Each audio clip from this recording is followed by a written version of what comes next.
Just one third down conversion tonight. Make it 2 on a big run from Avery Johnson all the way to the end zone. How about that? This is 365 Sports, powered by Sikkim365.com. And now Ollie Gordon breaks the tackle. Ollie Gordon with running room. Inside the 10. House call. 46 yards for OG2. 365 Sports is presented by IdealMRI.com. High-quality MRIs for $497 or less. IdealMRI.com. Your health is important, so is your budget. Here's Brooks getting the edge. Brooks. Touchdown, Texas Tech. 365 Sports is also brought to you by Texas Farm Bureau Insurance, protecting Texans since 1952. On second down, Bowman locks this one into coverage, and he's picked again. Guess who? Damari Henderson with his second interception and his third takeaway today. Have you subscribed to our YouTube channel? Search 365 Sports on YouTube. Brought to you by TFNB, your bank for life. There goes Green, scrambling, and that speed inside the 10, and he'll go all the way. Touchdown! Nobody ever got him. 365 Sports is turbocharged by Unite Private Networks. Find out more at uniteprivatenetworks.com. Lichtenberg trying to throw his first pass, going downfield. Oh my goodness! What an interception! Kobe Bryant. Da-da-da, da-da-da. Now here's David Smoke and Craig Smoke. All right, here we go on 365 Sports. Delayed an hour, but we just finished wrapping up an interview we recorded with Matt Tate, who covers KU Sports Athletics. Does a great job, of course, with men's basketball, but a really good interview on KU football, Lance Leipold, Jalen Daniels, his health, and much more. That will be a little bit later on in the show today. In about 15 or 20 minutes, Brian Estridge on TCU, West Virginia sideline reporter Jed Drenning today, and Shane Ryan, who covers the PGA Tour on yesterday's crazy final few holes at Pinehurst number 2. That and more. And I'm David Smoke. Craig Smoke here with me. We're both in studio. Garrett Ross runs the mothership. We appreciate you for being a part of the show today. Let's start with this. We are now at above 48,000 subscribers. Thank you. We continue to grow at just over 48,000 subscribers. Also, here are a couple of pictures. And we'll get into the restaurant a little bit later on. Let's get to some of the headlines. Craig Smoke with me again here on 365 Sports. I want to say something. Getting to 48 is great. We want to get to as high of a number as possible, obviously, but 50's in the crosshairs, and 50, our compadre Paul, probably on a beach sipping a fruity cocktail right now, eating some shrimp or something. He is going to be doing a keg stand once we hit 50,000. That was a promise, a pledge that he made when we started scraping together a few followers this past few weeks. We started to see a rise and just got ahead of ourselves and started making promises, basically, and he decided... You did and he did. Yeah, mine's 100,000, so I feel pretty good that I've got breathing room. His is like now 2,000 away. So if you want to see Paul do a keg stand here pretty soon, hit that like and subscribe button if you haven't already. We appreciate it. By the way, you're right, and if you have 5 or 6 friends, tell them. Again, some of you already jumping back into us today as we start just a little bit later than normal, but we do have a loaded show today on 365 Sports. So 48,000 subscribers, thank you. And I'd love for him to come back in about a week and be at 50, but probably going to take a pretty good run to do that, but you never know. We had something on Friday, Garrett, that popped up over Craig's left shoulder. This was weird. It was Paxton who texted me and said, hey, did you guys see the super chat? And I was like, no, I heard the stinger. I even brought it up during the show. But there was a super chat. See that right above the helmet? There's a super chat from John for $82. I heard the stinger. but I don't know who John is, and I've not seen a John in the chat room. So, John, if that was you, let us know. Thank you very much. That kind of came and went. Paxton said, I was like, wait a minute. And so I don't know. We even asked Jack, were you trying to test something? In fact, if there's a super chat. But thank you, John, for the $82 super chat. All right, let's get to some headlines. Les Miles, the former coach at LSU, Oklahoma State, Kansas, and elsewhere, is suing LSU, saying that their deal with the NCAA to eliminate some of the wins, vacate some of the wins, actually will leave him just under the 60% win percentage you need at .5966.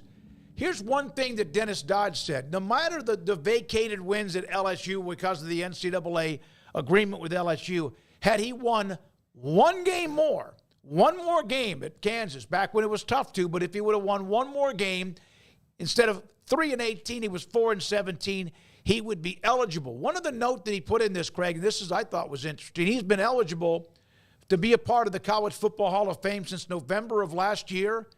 As of at least now, Oklahoma State, LSU, and Kansas have nominated him. And he coached nominated him. That's what I mean. Have not. I don't know if I have. Neither Oklahoma State, LSU, or Kansas have nominated him. Right. Yeah, they have not nominated him, so they are clearly not in his corner as far as it appears from that part of this. Wow, is this the consequences of my actions coming back to haunt me? Wow, Les Miles, who could have seen that coming? I know that the College Football Hall of Fame win threshold has been a hot topic. Somebody brought up Mike Leach being on the cusp, and then everybody, I guess, joined the fray, and I am one who would love to see Mike Leach in the College Football Hall of Fame. I'm also one that, and I believe, for the most part, rules are rules, and you don't just change them here and there to fit a certain thing, because I feel like if you change it for one guy, then that means you change it for everybody, and the next thing you know, you've got people eligible from decades past that were or at five. Like, where do you stop it then? Is it, so I think you've got to be careful with just changing it for the sake of changing it to accommodate a guy and Mike Leach, who I think we'd all love to see. But for Les Miles, there's not going to be any accommodating. I don't think anybody is sentimental towards him, unlike with a Mike Leach. And unlike Mike Leach, who had many years of coaching ahead of him. So if you were to make an exception, there's a case to be made. He was going to win enough games. He was going to be above that threshold. I don't think any of us have any doubt about that. He was just not afforded that opportunity, whereas Les Miles isn't coaching anymore because Les Miles was basically a scumbag. And so, again, the consequences of your own actions coming back to haunt you as far as that threshold goes. The vacated wins, that's a topic that can be interesting to wade into. I know there's plenty of people, and at times myself, I am in this camp of I don't like vacated wins as a punishment. I think it's there's got to be a better. It costs you those wins, and then what costs you the opportunity to get more wins down the line. So I don't feel sorry for him. I understand the argument, but I also think it's very telling that none of his former schools are sitting there going, yeah, we'll go to bat for Les. As of now, they're completely quiet. Well, retired stockbroker said, well, why nominate him if he's not eligible? And exactly. You made a great point, but I still think you could fight for him. But in this case, nobody of the three most largest programs he's been a part of, none of them, as you mentioned, have done so. Right, and that was one of the things kind of confusing from your lead up there was that he's eligible, but he's eligible as far as his age. He's eligible as far as how long he's been out of the game. He's eligible by those criteria. He's not eligible by the number of wins to be voted in. So that's the hiccup there. The eligibility is for all of the other boxes that you would check. So, that's something where, they're not going to go to bat and be like, we feel he should get 3 phantom wins or that we should bring these wins back. So, he's going to go through with the lawsuit, and we'll see where that takes him. I don't have high hopes for Les Miles to win this lawsuit. And, again, I think it's the consequences of your own action coming back to bite you. All right, so there's that. Also, this has been discussed about how you get players who are going to most likely be a part of the NFL, at least prospects to be a part of the NFL. How do you keep them from opting out of bowl games? This from the Front Office Sports. College football bowl games offering NIL deals would create prize money, incentivize players opting in their team's postseason games. Snoop Dogg has already done it. Nick Carapelli tells Front Office Sports it's likely right around the corner. Now, there's a tie-in here. The NCAA has said that unless the NCAA gives in on fighting payment for athletic participation, payments from bowl games won't be able to be based on participation. That's going to get wiped out. This is coming next, and maybe it lowers the number of players who opt out because of their interest in the NFL.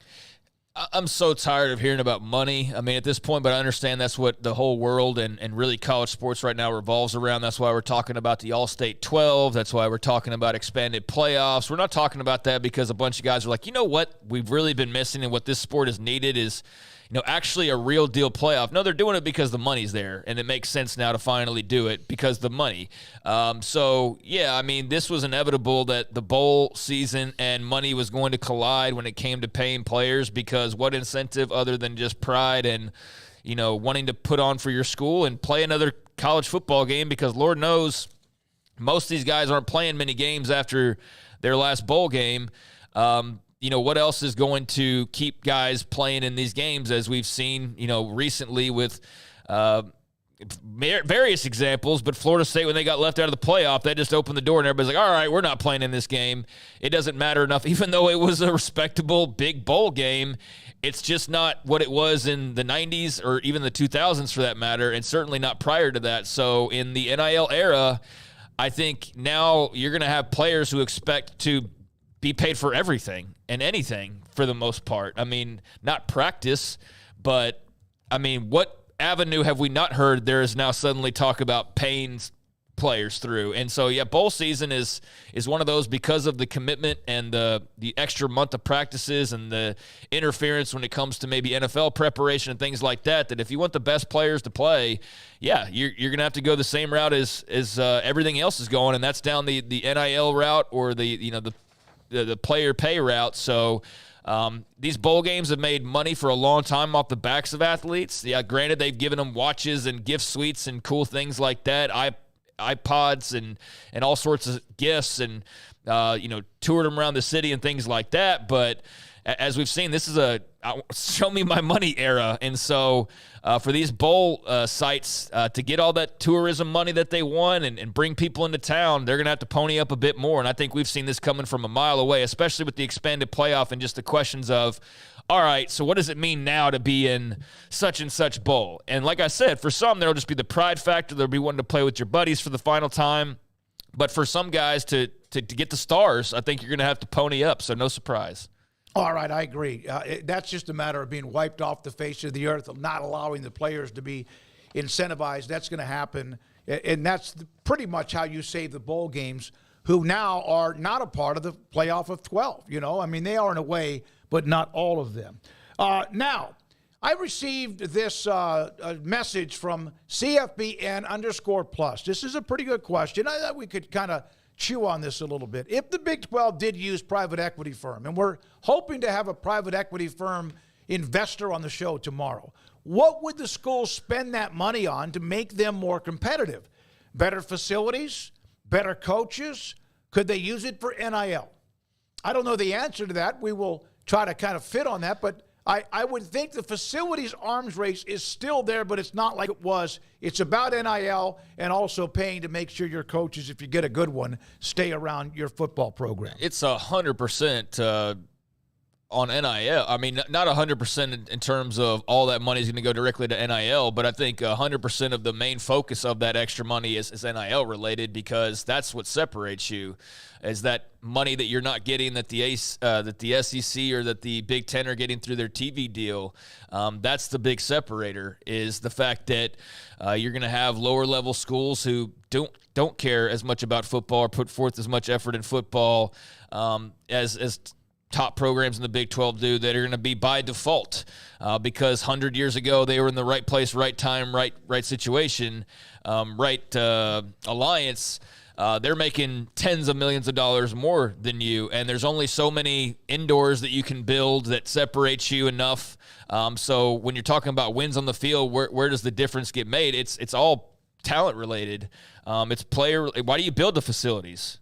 To bring the players in. Yep. Why do you have the new uniforms?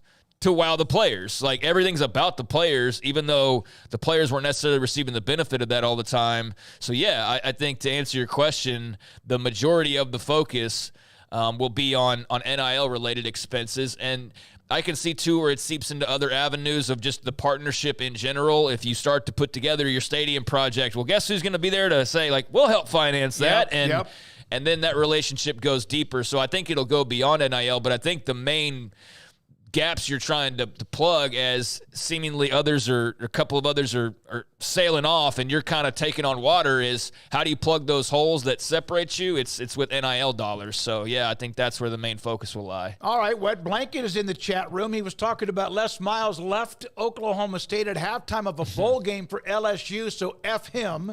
So thank you, Wet Blanket. And also may have noticed that Donovan Jones, a hell of a linebacker, who started out last year as an H-back tight end for Midway local school. We do their games. Committed to play at Oklahoma State over the weekend. Really nice commitment. This kid is raw, and I don't mean that because of lack of experience. He only played linebacker for about half of last year, ran 2 picks for touchdowns, has great 2 punts blocked. Really, really good talent, and Oklahoma State gets him. Yeah, and I appreciate CFB plus for the question. It's a good question, but, yeah, hopefully I'd answer that the way you were looking for. And I'm sure there will be other things that it trickles to, but I think for the most part that's what you're looking at with that extra money. But, yeah, the Donovan Jones commitment I think is a really nice one for Oklahoma State. He's long, lanky, very athletic. Knack for big plays, as you just mentioned, some game-changing type plays that can flip the outcome of a game. I don't know how well that translates, but I know that guys don't just have that because they work really hard. Like, there's some natural ability that you have to be a ball hawk or a difference maker the way that Donovan Jones was. So I think he's very green in some ways still, and that's a good thing because he's a solid player already, but I think he's got a lot of room for further growth. So I think that's what's exciting for Oklahoma State, is there's a lot to already like, but there's a lot that I think is still potentially in store for Donovan. So I really like that pickup for Oak State. I think it's a good spot for Donovan, and, yeah, thrilled for him to get the big opportunity to go to Stillwater. And, by the way, just a few minutes ago, Texas received a commitment class of 26 quarterback Dia Bell from American Heritage in Fort Lauderdale, Florida. So Sarkisian starting to just like load up on the quarterbacks into the future. Hell of a talent. And so they now have their commitment for 2026 at quarterback. Yeah, and I think that they'll probably have their 2030 guy lined up here in the next couple of months. I think the last thing you're worried about if you're a Steve Sarkisian Texas team at this point or fan of them is what your quarterback situation is going to be. I think you made the comment off the air while we were getting on here, that it's kind of like when Art Browse was at Baylor or, Ohio State and their situation, and there's various others you can point to, but where you just saw this line created of superstar, highly rated recruits, quarterbacks, one after the other, and in those cases and some others, actually waiting because they wanted to be coached by Steve Sarkisian, right, or by, whoever example you want to use. And so I think that's the little magic that Sark has right now is, if you come in that you're going to have top-notch coaching, you're also going to have playmakers around you, you're going to be taken care of on and off the field, and you now have winning actual proof from last year of how close they are to being, at the top. And this SEC move is only, adding more to that mix as well. So, yeah, I think the quarterback spot at Texas is going to be healthy for a really long time. And I think, if anything, it'll just become a question of, like, how does it sort itself out? Because I know there's examples where guys are patient, but even still, like, it will then depend on, like, does Arch Manning stay for another year, or does he, leave early? And what does the domino effect kind of look like over time? But it's a great problem to have, and it's a problem they're going to have that's going to be a great one for a while. Yeah, I remember RG3, Nick Florence was kind of a part of that early. Then it was Bryce Petty. Then it was Seth Russell. And then it was Jarrett Stidham. And it was just a hell of a deal. And once he got on, they stayed, and that was before the transfer portal. Now, I saw this. This was something that was sent to me, I think, on Saturday from a Colorado fan. He asked me, or he was making this comment based on our preseason Big 12 rankings. Someone needs to explain to me how shows like 365 Sports, Big 12 Mafia, all say if you have elite quarterback and skill position, then you should be pretty good. Yet both shows and others have Colorado ranked low. It is either anti-Sanders or content creators are corrected too much. It's not an anti-Deion. I love the guy. I don't give a blank about Deion Sanders, and it doesn't affect my opinion on Colorado football. No, not at all. And the content creators, we do create content. All of us who did our preseason rankings really were being as honest to you as we can. And he and I went back and forth a little bit later on. It doesn't mean, though, that you're going to win. And even a few people responded to that. If they can run the ball fairly well, they'll be pretty good. They'll be a bowl team. But that still remains to be seen, no matter the changes they've made on the offensive line and also the infusion of other and new talent. I think it's an excellent question because that was what kept me actually floating the idea in my head of putting Colorado higher was the fact that Shedeur is maybe the best quarterback in the Big 12. He's certainly in the discussion for that. He's certainly in the discussion for one of the better quarterbacks in the country. And he's, wherever you want to put him in between, guys like Noah Fafita and everybody else in the league is up to you. But that's a great question. I just think that the default of, like, you say something bad about Colorado, it's because you don't like Deion. I just think that's such utter garbage. And I say what I say about Deion is, like, he's not changing my opinion, like, on how many games. Like, I'm not thinking about him. You know what I mean? And it's not like one way or the other. I'm just not thinking about him when I'm deciding how many games that they win. And maybe I should. Maybe that for some people gives them 2 extra wins or less loss or less wins. I don't know. But I'm thinking about the talent on the field. So that's a great question, and it's a very fair question. For me, at least, it was taking a look at their schedule. It was also taking a look at other schools. Like, just because Colorado's got good players, so does a lot of other teams. Like, a lot of other teams have good players and a lot of guys coming back as well. And for Colorado, yeah, there's not a question at quarterback, and there's not a question at wide receiver, and, corner as well when talking about their dual threat there in Travis Hunter. But there's questions every single place else on the field practically. At least until we see which we can't do right now. So, yeah, that's really more of what it's about is I saw the two-man show last year, and it worked out pretty well at times, and then it kind of floundered, and that is, for me, until I see more around them, it's hard to say, like, yeah, let's give them 7 or 8 wins and just the benefit of the doubt, because there was a lot of issues that were out of the hands of Shedeur and Travis Hunter and company last year. So that's where I was coming from, is there's just a lot of unproven around those guys, but certainly they probably are getting disrespected a little bit because of what a good combination that is. But, yeah, we got to stop with if you say something negative about Colorado, you're anti-Deion. I just think that's ridiculous, and it's kind of lazy at this point. By the way, we will absolutely dig into and look back, chew up, digest, and wow, what a final few holes at the U.S. Open at Pinehurst #2. Shane Ryan will join us from Golf Digest at just after 5 today. That was unbelievable. A lot of you texted me during the last few holes. That was insane. I couldn't move. And with Rory's collapse and also Bryson DeChambeau now becoming like American's hero in golf, which has been interesting. His, I guess you could, transformation. We'll do that today a little bit after 5 o'clock. One more note about Colorado. This is a part of Athlon Magazine, the preseason edition. Anonymous, and I don't like using those, but an anonymous Big 12 coach on Colorado. It's going to be a circus just like last season. So expect the unexpected. Prime makes, no matter what decisions he makes or how much he matters, they cannot have a winning season without a functional run game and legitimate offensive line. That's one position group. You can't really portal in one cycle. If they're halfway better there, they'll have a winning season. Known quarterback quantity, and when you look at the kid Shedeur, away from the hype of his father, he can make legitimate throws, has innate talent and great instinct. So that's from a coach quoted in Athlon, the football preseason magazine. Yeah, they did anonymous coach quotes on every team, and it was interesting to wade through some of those. And opposing coaches don't always know best, but yeah, I mean, Shedeur's a real talent. Like, there's no doubt about that. He's the real deal. Travis Hunter's the real deal. But name a bunch of other guys, and that's the thing. And for me, like, the part about Deion and the circus, I want to make that very clear too, because just like I was saying about, you can't say anything negative without somebody go, oh, you don't like Deion. I didn't even take into account, and I don't take into account the circus, if you will, and I don't necessarily expect it either. So I give them the respect and the benefit of the doubt that, oh, well, it's going to be a circus. I don't necessarily believe that. I'm not thinking that or predicting that. I know there's a lot of anti-Deion folks out there, but not on this desk. If they do well, then great for them. I think he's great for the league. If they don't do well, then like any coach who doesn't do well, they need to be talked about because of why they didn't do well and the reasons as to why. And sometimes that could be the coach. He's not perfect. But, yeah, I think it's a little maybe unnecessary to just think that there's going to be a circus surrounding them just because there was last year. I think that's a little unfair to Colorado's credit. So, we'll see ultimately. And if it does turn into a circus, then, yeah, that probably doesn't bode well for them. All right, when we come back, it's Brian Estridge. He's the voice of TCU. Jed Drenning on West Virginia in an hour.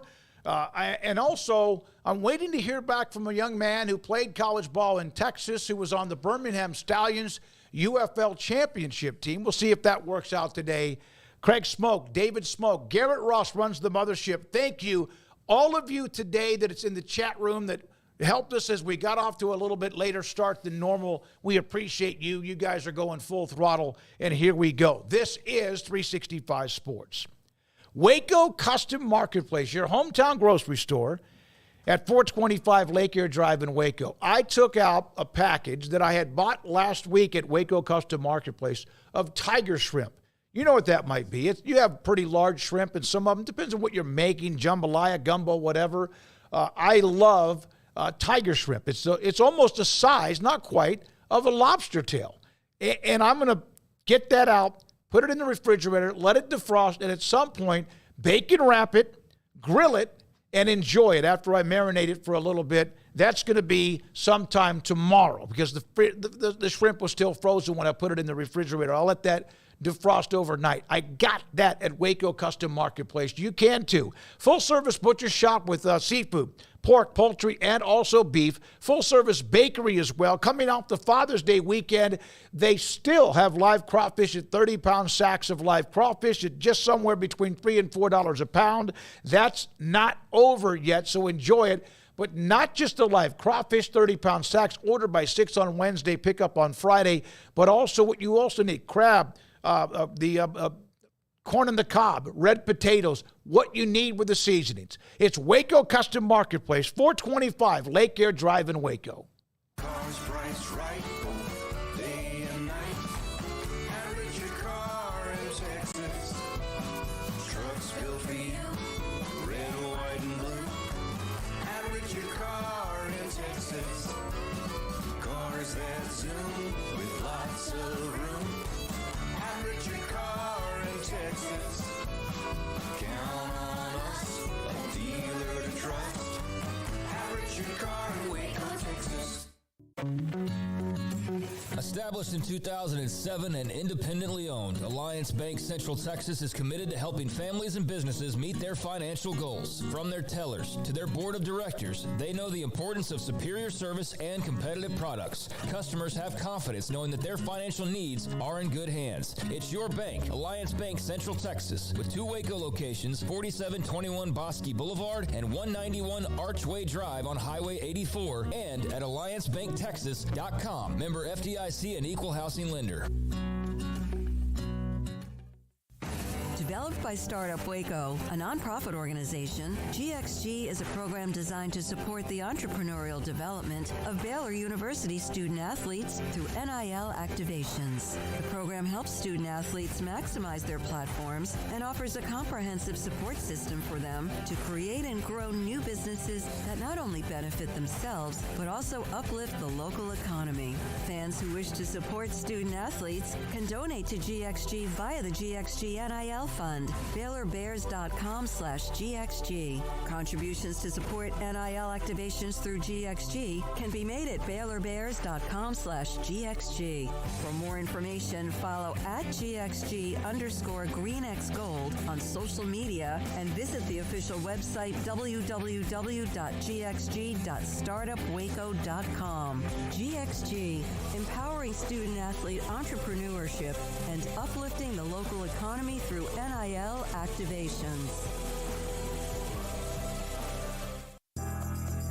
Riverbend Liquor and Wine now has 2 locations to serve you. The original on Lakeshore Drive in North 19th Street and the brand new spot in downtown Waco at 600 Franklin Avenue. If you're looking for the best in craft beers or local Texas bourbons, then the original is the place to be. And for the latest trends and online phenomenons, head downtown to the Franklin location. Either way, you're going to get the same great variety, customer service, and speedy experience. Check out both locations on their Facebook and Instagram pages. Riverbend Liquor and Wine, Lakeshore Drive in North 19th Street, and now downtown on Franklin Avenue.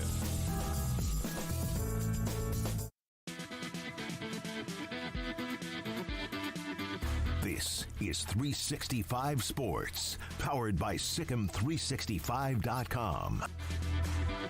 The 4 o'clock hour is sponsored by Boozer's Jewelers, the wedding ring store, specializing in custom jewelry and repair, all in-house. Now here's David Smoke and Craig Smoke.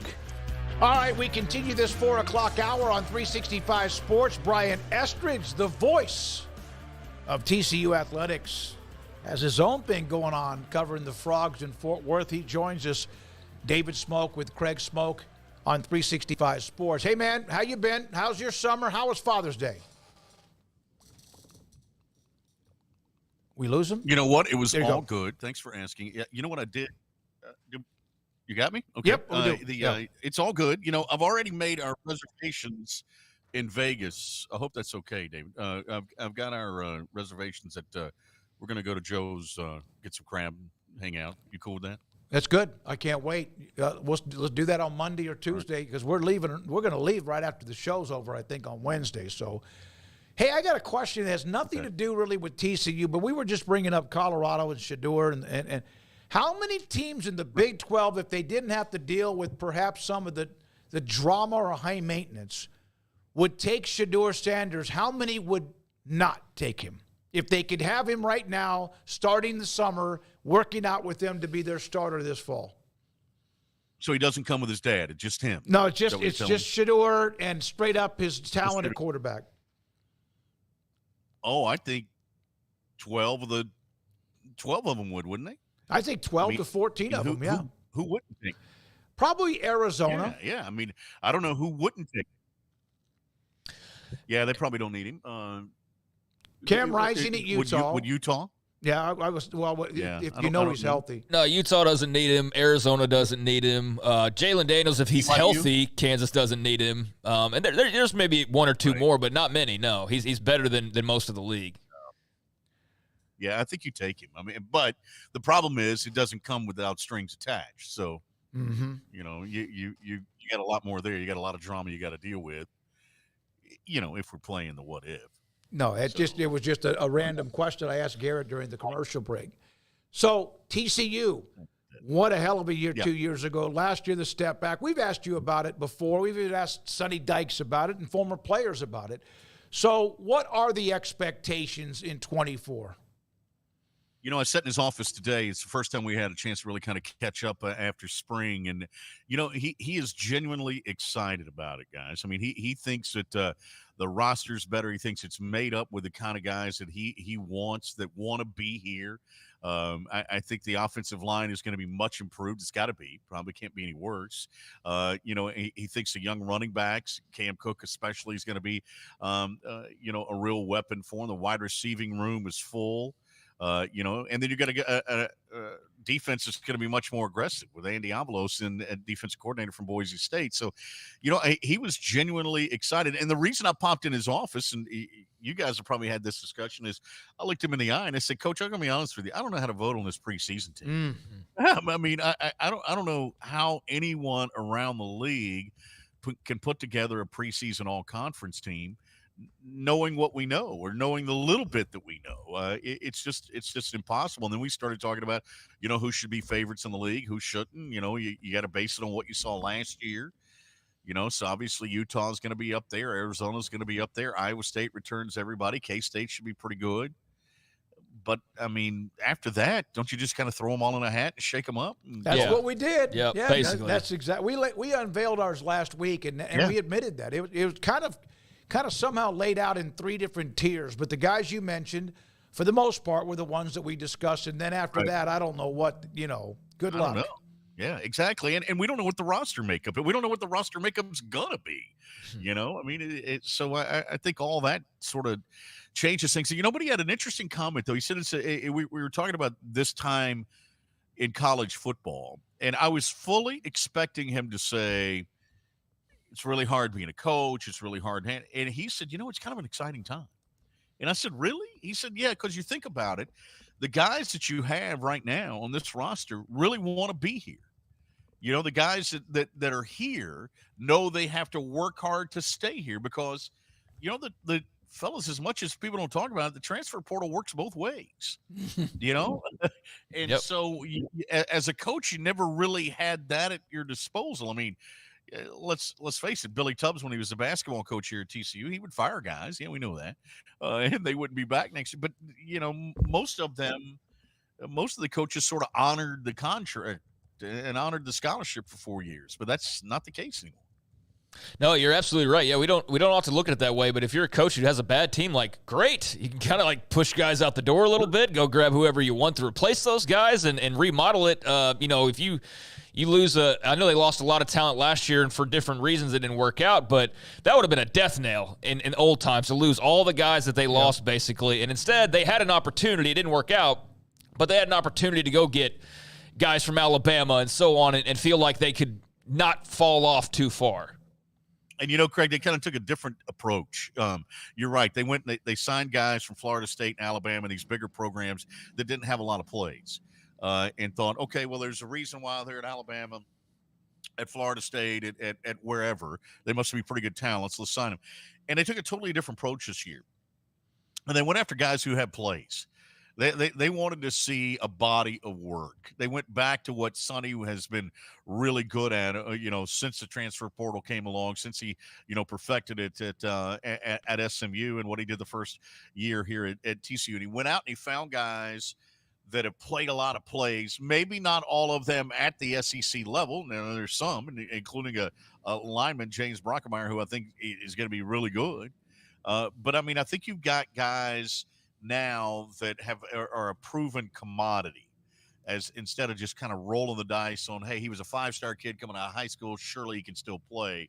Now they got guys that are proven commodities that I think will respond much better on game day. So one of the interesting things about TCU, Brian, there's a lot of interesting things, but Josh Hoover, obviously, quarterback's the biggest position on the field, and we're talking about Shedeur and Cam Rising and Jalen Daniels, and there's some pretty good quarterbacks in this league. Hoover got a lot of playing time last year. He had some big performances. The Baylor game obviously was a huge day and a huge win, but put up massive numbers of yards against Oklahoma in a loss and threw for 15 touchdowns. What kind of space do you see him in? What are the thoughts around Josh Hoover and just how sturdy he is and just their feelings about how good he can be moving forward? Yeah, and I think that's a great question because I think there are a couple of things that are working in his favor. We talked earlier about the offensive line. I mean, the offensive line has got to be better, and because they were not good last year. And he was running for his life. He was getting banged up. He played obviously hurt, and had the off season where he missed a spring to get better, to get back to 100%. So I think that from that respect, I think he's got a fighting chance because the offensive line is going to be better. Wide receiving core is going to be good, and just having that year of experience under him. This is a guy. He's tough as nails. He's a great kid. But he studies and studies and studies, and he works hard at it. And you guys hear that about other quarterbacks I know around the league. But I think because of that, he's got a chance. The other thing I love about him is his dad was a linebacker at Colorado State, and he coached him from the other side of the ball growing up. And to me, I think there's a real advantage to that. You know what? It's funny. I was looking back. This is an odd thing. It doesn't really matter now, but I was looking back to 2 years ago in high school baseball. I was looking at some high school baseball stats in the state of Texas, and I was looking for a couple of names in there, and Josh Hoover's name kept showing up, and I'd forgotten that he was a really good pitcher coming out of Rockwall Heath as well. But he was, top 10 in ERA and top 10 in strikeouts, and so this is a guy. I mean, we know he can sling it. I don't think there's any question about that. And we know he's going to work hard at it. Can they keep him healthy? Can they keep him upright? I think if that happens, then I'll look for a big year. And by the way, don't sleep on Ken Seals, the transfer from Vanderbilt, who's behind him, who had a pretty good spring. And then Hoss Haney, who's the youngster out of Alito, the true freshman, who I know they want to see in the future be the guy. And it's going to be hard to keep him off the field as time goes on. You'd love to be able to redshirt him, obviously, this year. But I think that room's going to be okay, actually. By the way, when Craig said that he put up big numbers against Baylor, what quarterback at TCU hasn't had a day against Baylor? Is there a school that TCU plays where it's the opposite? They can't beat them? Kansas. They don't really? play great okay. They don't play great against Kansas. For some reason, Kansas has given, even when TCU's been good, Kansas hasn't been good. They've always, I don't know what it is, and especially up there, TCU never plays well. And it's a little different now. There is a little bit of an atmosphere, but for years you go up there and you can play, you can name any kind of things. You're playing at the Heart of Texas Speedway or whatever. But I mean, it's it wasn't the atmosphere, I guess, maybe as much as the approach to the game. But Kansas has always been kind of a booger for them, I guess. So where did you put TCU in your preseason rankings? That's a good question. Because I admitted this to Sonny, and I debated, do I put them 5th or 6th? And I put them 5th. Okay. And I base that strictly on what I saw in the spring. That has nothing to do with the paycheck or where I sit on Saturdays. I had to base it on what I'd seen. Right. I saw a much improved defense in the spring, and I saw an offensive line that I knew was going to be better. And so I thought to myself, all right, we're going to go 5 here, and because I was debating 5 or 6. But again, how do we know? How do we know between 5 and 12? Don't. That's going to be really. I mean, where do you put Central Florida? Central Florida is one that I'm still like, man, they could finish 2 or 3, but they could finish 10. West Virginia coming off the year they had when they win 9 games after they were picked dead last, especially like an idiot like me. Here's the other thing is, somebody's going to be better than we're giving them credit for. Like somebody's going to be that team that wins 7 or 8 games that you're not expecting, because that's typically how it happens too. Yeah. Right. And Oklahoma State, what do you do with Oklahoma State? Mm-hmm. Yeah. Yep. I mean, I'd never count that guy out. I mean, no. The guy can coach. How many of the, let's say, 100 media who turn in their ballots, we've asked this for about a week, it's been kind of just interesting to get the responses, will not have Utah and probably Kansas State at some point 1 and 2? Does that include you? Yes. That's okay. I have Utah 1 and I have Iowa State 2.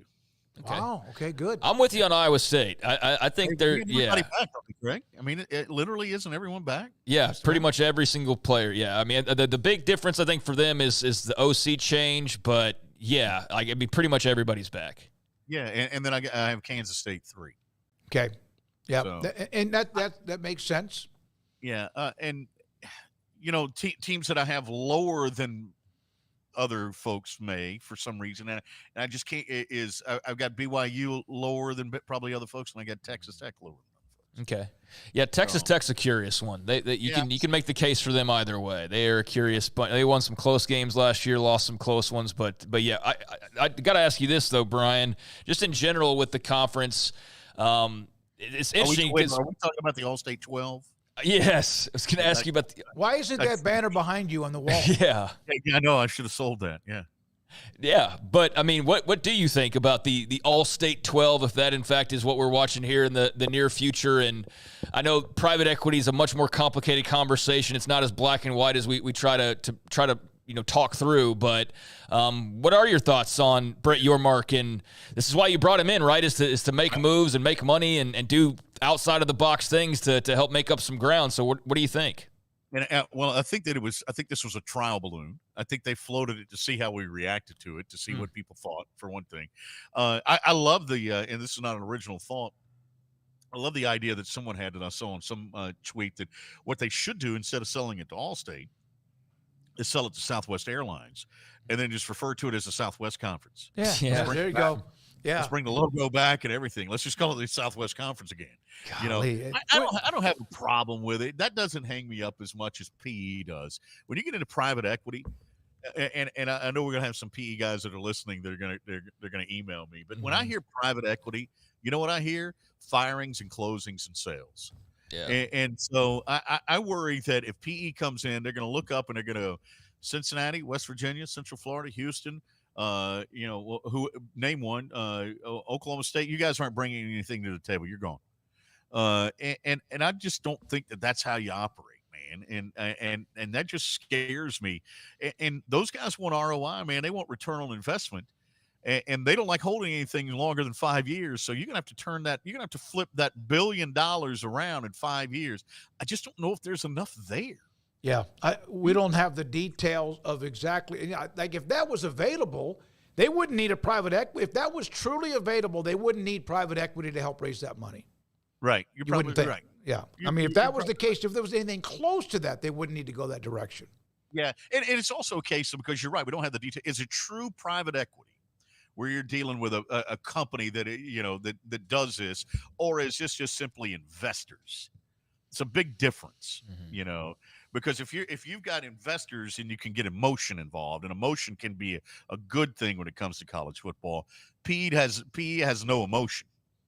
They don't care about the individual. They don't care about the school. They don't care about the colors. They don't care about any of that. It is strictly a transactional relationship.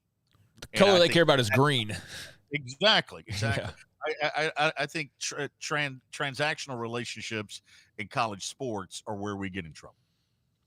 Yeah, and that's one of the things it seems like with all of what's happened business-wise, financially, revenue, et cetera, we've lost a little bit of that. There's still the emotion, but it's more like an angry or we're better than you or we're not good enough.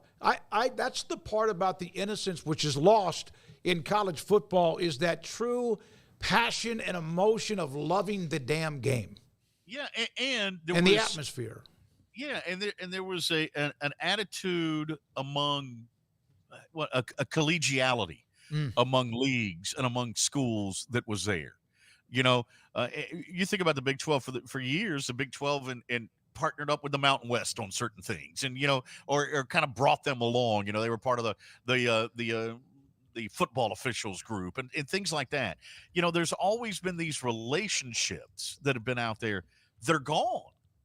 Now it's the wild, wild west. And so, I mean, if Oklahoma can leave Oklahoma State, it doesn't matter anymore. Relationships do not matter. And I think that's bad.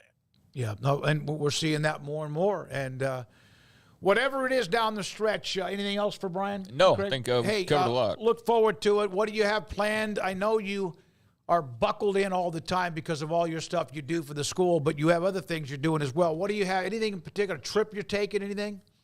Well, I'm going to be in Vegas with you. We're going to go eat at Joe's. We'll get we'll get some crab claws. I'm going to plan on doing that. And then I got a daughter going to college in the fall, so I got to get her to Atlanta. She's going to play softball at Emory. So I got to get her down there. Yeah. So and then my son's obviously, he's at the Air Force Academy playing baseball. So he's didn't we call you one time and you were watching him play? I think you were. Yeah. I think I was watching him in Fresno or some glamorous place. Yeah. That's right. You know what Fresno is, by the way, don't you? No. It's Lubbock with palm trees.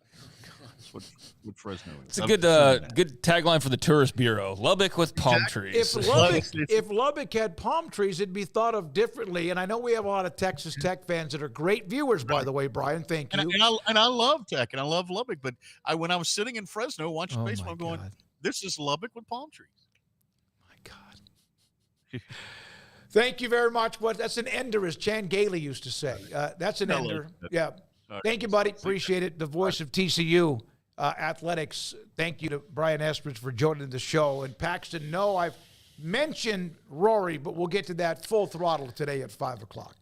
Yeah. I didn't ask Brian about this. I was trying to get it over to I'm trying to grab Garrett over here. But TCU joined the fray as far as debuting some new uniforms. Yep. And the most notable thing is, I guess we all kind of refer to it this way, but the Black Panther necklace that they kind of the design that they had around the collars that was very distinct and unique to TCU, that's now gone, which I think is kind of an odd choice because that seemed to be like, especially when you're talking about how we've discussed, Baylor and West Virginia and some of the other schools that have debuted new uniforms, and now some of them blend into others as far as using a template. I haven't been able to dig deep into TCU's, but they've stripped away a lot of the uniqueness, and that kind of Black Panther necklace around the collar, is most notably now absent. But they showed off a pic where you've got all white, all purple, all black uniforms. They also have what looks like let's see here, like some mild tweaks that I can maybe get into more with the off the radar segment tomorrow. But the purple helmet, they got like the traditional, but it looks like they got another alternate helmet, like a purple chrome. Purple, how dark it is, or the chrome. I just like that color, but when it's a darker color. But you have a chrome color too. They have a purple chrome that's got what looks like, I can't tell if it's the reflection off the camera gear or what, but it's definitely purple chrome, so that's cool. They've also got a silver chrome helmet that's just got TCU and purple on the side. Show all those tomorrow, though, yeah. Yeah, I'll show some of them tomorrow, but that was what stood out to me was just the multiple helmets and the lack of the Black Panther collar. I've seen a lot of people who feel like they're kind of uninspiring, that they're a little bit too plain, is some of the takes that I've seen. And then I've seen others that like maybe the more simplistic look. I guess it's all in the eye of the beholder, but they're going to have a few different options, especially with those helmets to throw around some different things. So, yeah, I wasn't going to ask Brian about that necessarily, but that was notable from today. It seems like, I don't know, like 4 or 5 Big 12 teams. And I can't speak to the rest of college football. Who's it? Minnesota changed their uniforms recently. I think we talked about them, and there's been here and there. But, yeah, that's been kind of a thing this offseason. I wonder how many of the 131 or 132 teams, how many of them percentage-wise will change? There's one. Yeah, there's the main set right there. Yeah, will change their uniforms. 20%? That's a pretty big number. No, that's way too many. 10% would be 13. It's more than that. Maybe about that, actually. Yeah. I mean, there's been like 4 teams in the Big 12. There's been, or 4 or 5. Minnesota, maybe more than 13, but I don't think it's too many more than that. But yeah, there's the main set, and you can see the as I refer to it, the Black Panther collar is no longer on those uniforms, which is noticeable. They are more plain. Maybe that's been the difference betwing Baylor and TCU. They take that off, and that that's might their be it was for him. So if that's the case, then they're going to be boo-boo next year. Yeah. If that was powering them, but that's what you got to hope for if you're Baylor and other schools that have maybe had issues with TCU. As much as he said Kansas has given them problems, they've beaten Kansas like 10 times in a row, or close to it. Now, the games themselves are tight games, so that's what he's referring to. Kansas can't own 2 rivalries. No. They can't just beat Texas. Exactly. They're not quite there yet, but they're about to start a run against a lot of different teams. So there's just a glimpse, and maybe I'll show off more of the TCU uniforms tomorrow, but I wanted to make mention while we were talking about them. And I did see brought up with the Les Miles lawsuit that there was the controversial ending to one of those KU-Texas games where – the officiating went UT's way. They end up winning, and like that game right there could have been what pushed him over the edge, to Hall of Fame status. But yeah, they have definitely had their fair share of a couple big upset wins. But yeah, I was surprised to hear him say Kansas and look at the record, and I think it's more along the lines of they've just been difficult to beat at times. But last year 31-28, but for the most part, TCU's handled that rivalry here lately. Don Williams, who covers Tech, the Lubbock Avalanche Journal, showing a picture of Texas Tech where the visitors will come down the ramp, and they'll have the band right above that tunnel off to just off to the side of the end zone. So there's a picture. Don Williams putting that up. Joey McGuire put up the picture. Williams mentioning that the band will be right above where they go in or out of that tunnel. All right, College Baseball World Series. Florida has beaten NC State to knock them out of the tournament. They will get the the loser of tonight's game between Texas A&M and Kentucky. That's going to be a hell of a game. Texas A&M and Kentucky. The winner of that one will move into Wednesday. Then Florida will play the loser to try to continue to stay into the tournament, just like Florida State was able to do with the win they had on Sunday. Has anybody identified those miserable Aggie fans? Just No, totally I don't know what out of happened. line, Yeah. losers. I happened to see that. Didn't have the sound on. It was kind of late, remember? It was past midnight. It was kind of weird. I'm not even sure. They might even not even go there.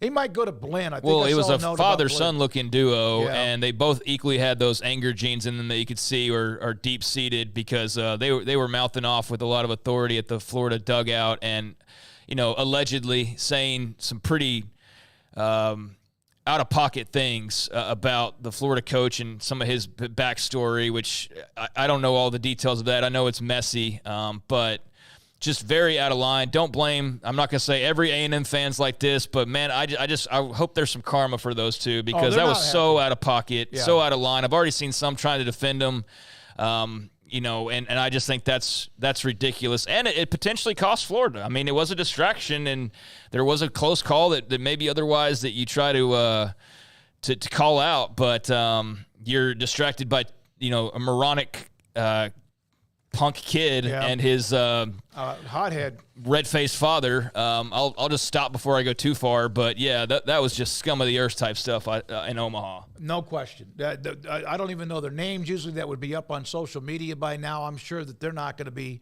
welcomed anywhere near even A&M anytime soon. Emery Winter, who's not here today, he's in Oklahoma, spending another day with his Father's Day weekend. Hope all of you had a great Father's Day weekend. I did. Hope you did too. Won the U.S. Open, and of course, it was led by Bryson DeChambeau. He also had Scheffler. He ended up 2 over. I was 15 over.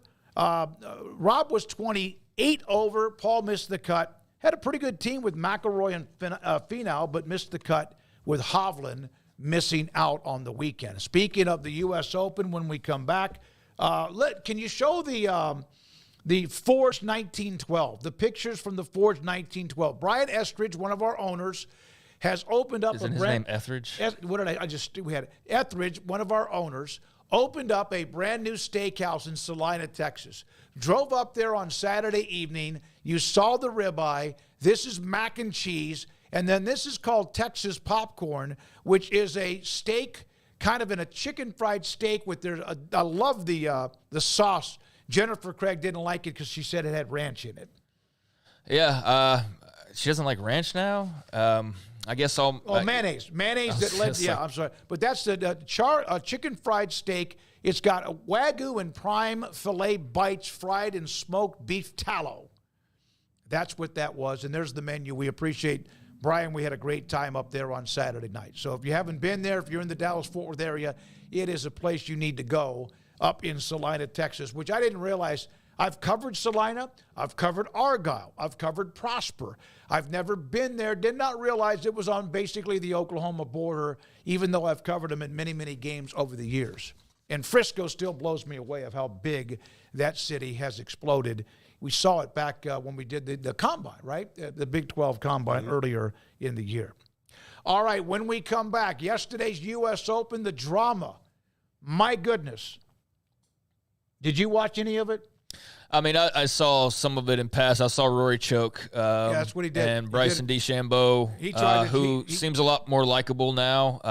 I'm not a golf fan. I mean, I'm not like an anti-golf guy, but I'm not somebody who's like pro. Like, I love golf. I'm not that guy. I don't play it. I don't follow it very closely. I know enough about it to hold a small conversation. But, yeah, I didn't find Bryson DeChambeau to be the most likable guy a few years ago, and now he seems like he's really matured and taken a corner, which you got to allow people room to do that. And sometimes it happens on their own rhythm. But he seemed like he was in a really good place, and great win, obviously, for him. Very exciting finish there, but you can't help but have some of that joy just sort of zapped by just the other side of things, which is the brutal reality for Rory McIlroy and how much of a choke job that was. It was. So, yeah, it's a high of highs and a I can't imagine what kind of a low, although he's sort of getting used to, I think, disappointment in that way. But that was brutal, and yet fantastic for DeChambeau. So, yeah, good for him. We have Shane Ryan of Golf Digest, who wrote a column about walking those last few holes, watching how this thing, a lot of columnists did,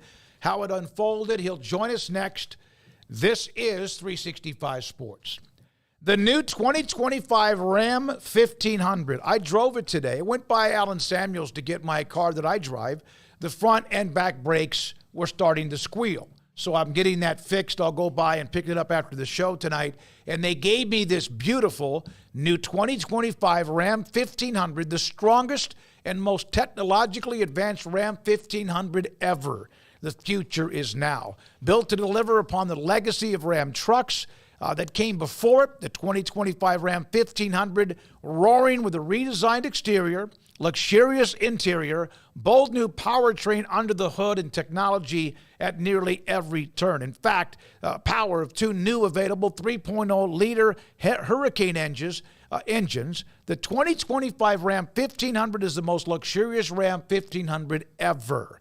Also the most technologically advanced features in its class ever. It also has the new 2025 Ram 1500 tungsten model is about to raise your expectations. Towing capacity, luxury inside, get up and go. It is phenomenal.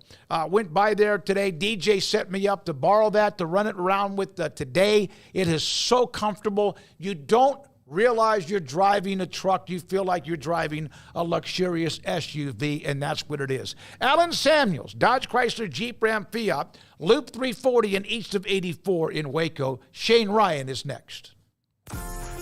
Automatic Chef Canteen is a full-service micro-market vending and office coffee provider with state-of-the-art vending equipment, a wide variety of products, and offering custom-fitted micro-market vending office coffee solutions for your employee break room.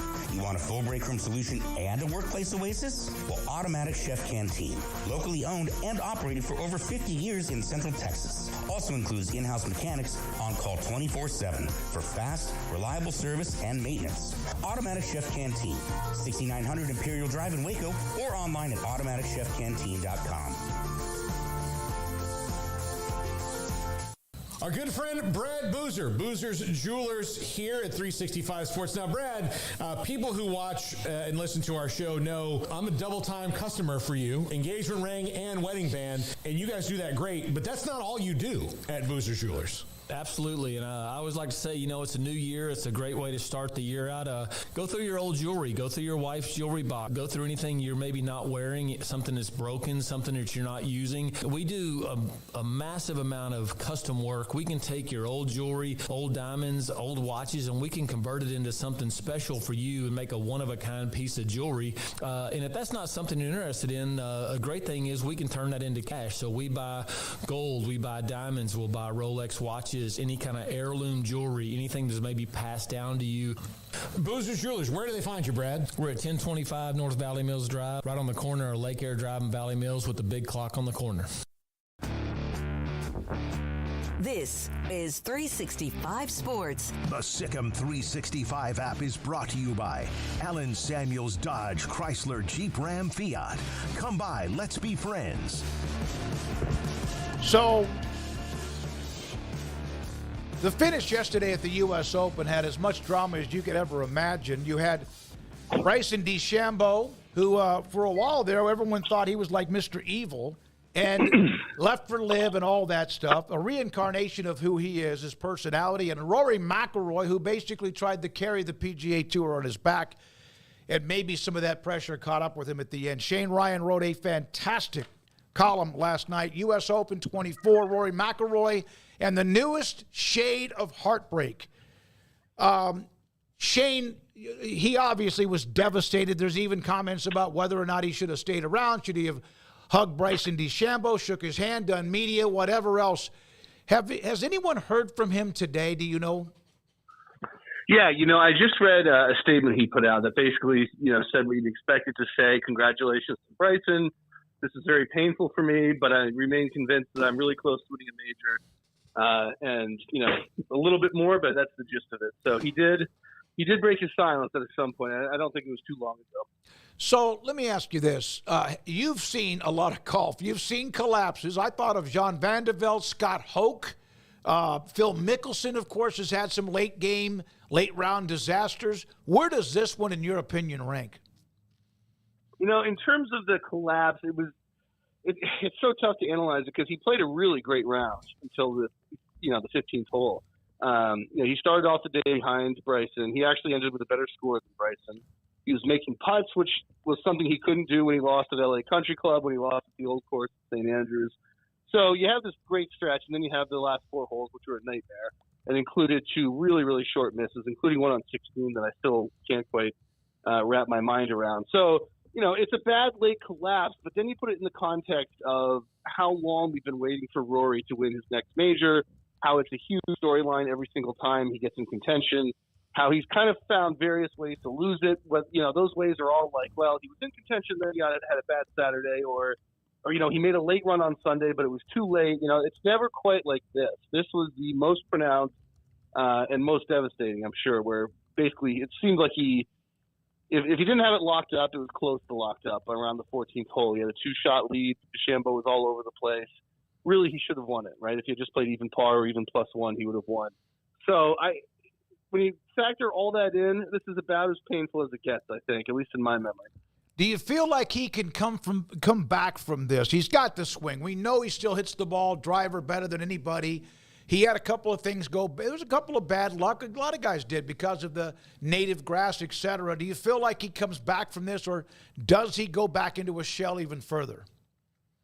I think so. I think he's resilient. I mean, if there's one thing the guy's proven over and over again, he keeps coming back for more. And, this is the most painful loss. And he even said that in his statement, probably his most painful day in 17 years of playing. But he should have won at the old course. He's had some painful moments before, and he hasn't quit. And it's hard to say, right? We can't look inside the guy's head if this is going to psychologically break him or what.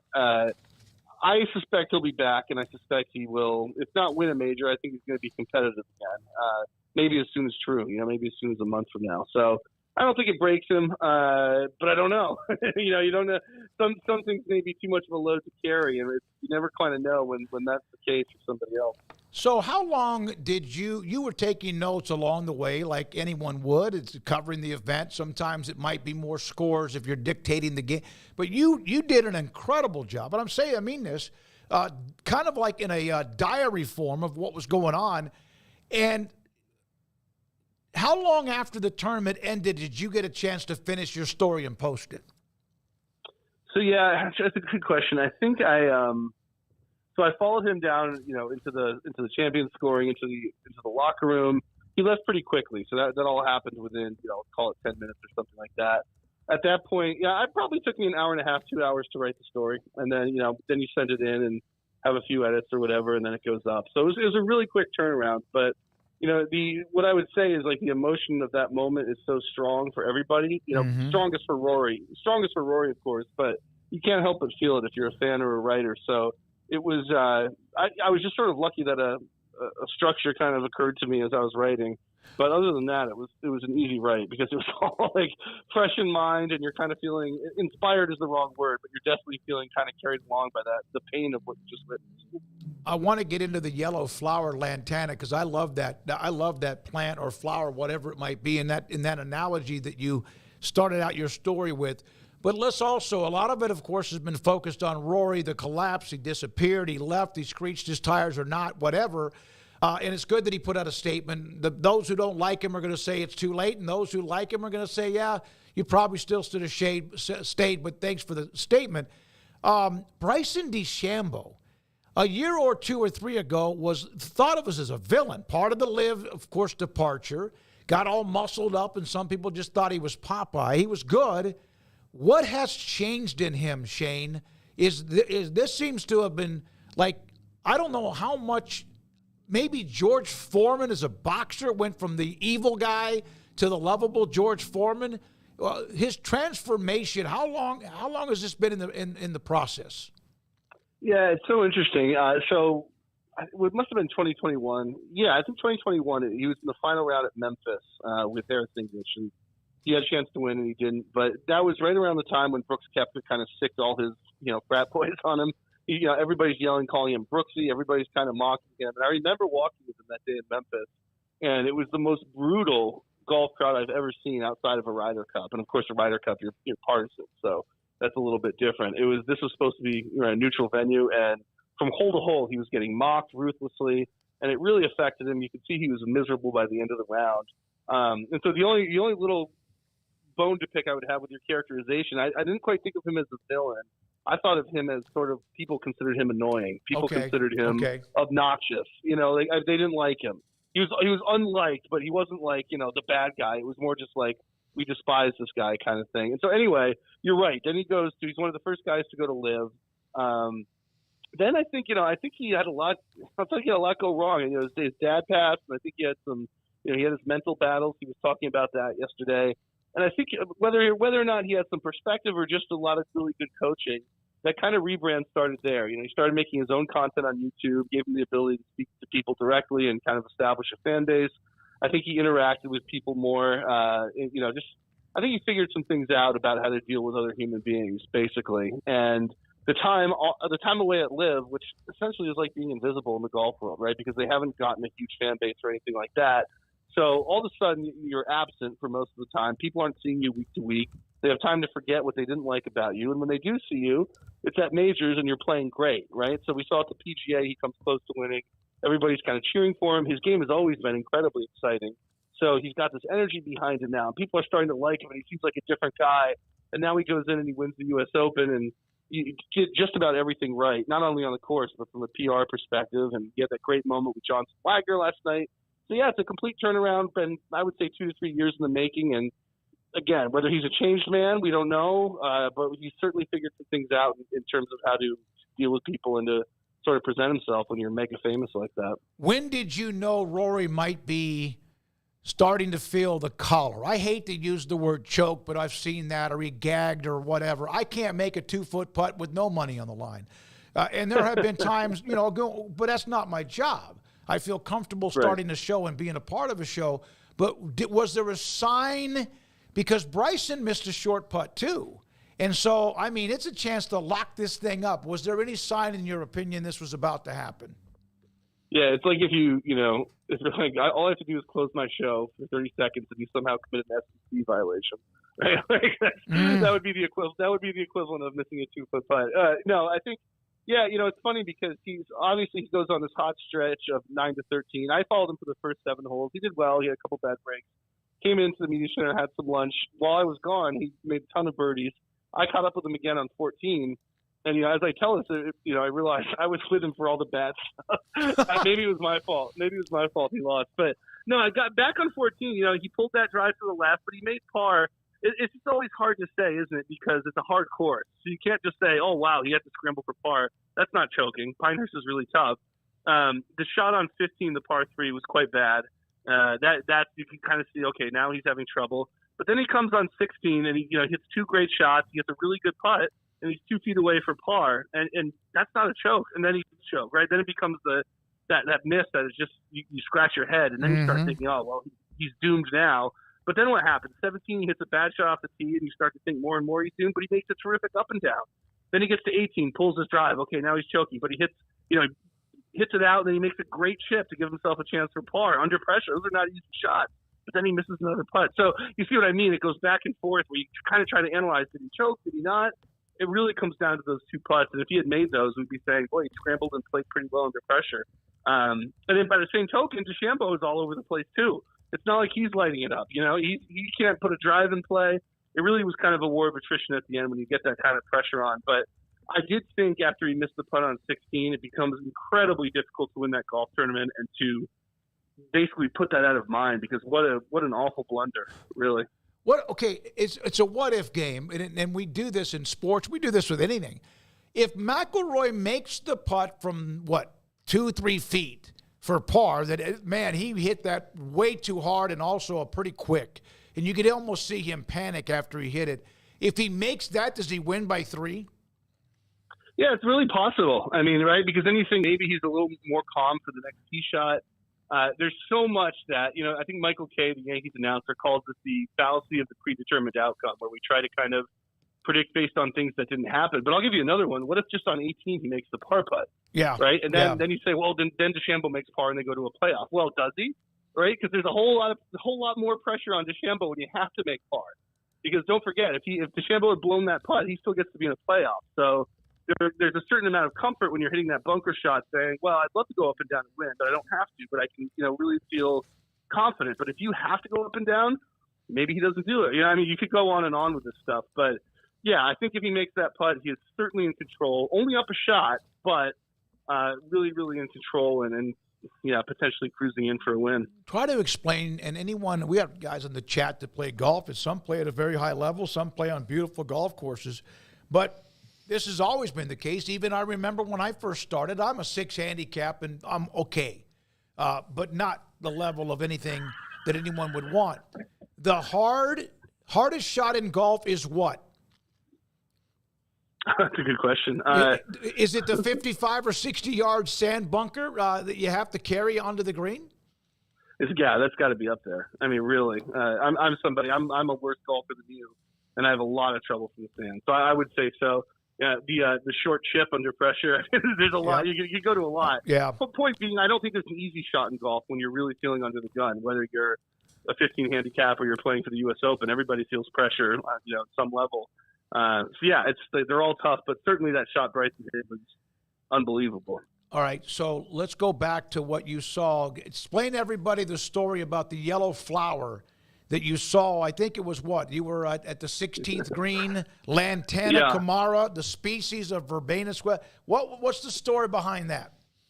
Well, it's just one of those funny things where it was right before Rory took that putt, that really short putt that, you never thought in a million years he could miss. And the concept is you're sitting there, if you're a writer, if you're watching it, you're thinking, okay, we got some really dramatic things about to happen. Rory's tee shot on 17 is going to be dramatic. Bryson has to hit his approach into 16. There's big moments to come, and they're going to be full of all this drama. And you don't think that the drama is going to happen right now, which is, what happened when he missed that putt. So you're kind of in this moment, and you're thinking, you're looking around. There's Joe LaCava standing on a hill. You're noticing things. The drone is a blimp above you. And then I just happened to notice this flower, which I'm sure I've seen it before in my life, but it didn't seem like I had. I didn't remember it if I had. It looked strange. So I'm a big plant guy. So I went and took a picture of it with my app. And yeah, you read the species it was, and I had never heard of that before. And I was just kind of looking at that, and I looked up, and Rory missed the putt. It's like, and the thing is, from now on and for the rest of my life, that flower, anytime I see it or anytime I think about it, that is now permanently tied as an association with Rory McIlroy. Yeah. And it was just one of those. It's just kind of an interesting way I thought to start the article because we're in the aftermath when you're trying to make sense of it. Part of it is going, well, how does he feel about it, right? How does Rory feel about it? How's he gonna get through this night? What's he gonna feel when he wakes up in the morning? You just don't know because he's got his own associations, and we all have our own. Some people might have watched this somewhere. Well, I'll never forget where I was when I saw Rory blow the U.S. Open, all that stuff. And so it's personal to each one of us. For me, it's what does it mean? Well, it means Lantana Camara or whatever it is, yellow sage, red sage. And so that kind of was the impetus behind that. Do you feel like, I didn't read a statement, you mentioned Rory's statement. Do you feel like he regrets leaving the way he did? Yeah, I hope so. I think, to me, the media is one aspect of it, not talking to the media.